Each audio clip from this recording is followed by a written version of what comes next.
గ్రామాలలో పర్యటిస్తూ ప్రజలతో సత్సంబంధాలు పెంచుకోవాలని, ఆర్థిక నేరాలను కట్టడి చేయడానికి రాత్రి సమయంలో అదనంగా పెట్రోలింగ్ వాహనాలతో గస్తీ నిర్వహించాలని, సీసీటీవీ కెమెరాలు ఏర్పాటు చేసే విధంగా ప్రోత్సహించాలని ఎస్పీ గౌసాలం తెలిపారు. ఆదిలాబాద్ డీఎస్పీ కార్యాలయాన్ని ఆయన తనిఖీ చేశారు. ఈ సందర్భంగా ఎస్పీకి సాయుధ బలగాలతో కూడిన బృందం గౌరవ వందనాలు అందించారు.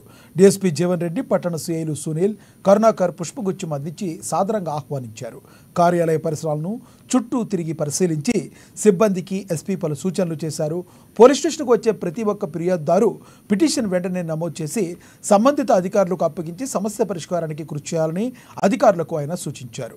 సమస్యను వీలైనంత త్వరగా పరిష్కరించినప్పుడే ప్రజల్లో పోలీసుల పట్ల నమ్మకం పెరుగుతుందన్నారు.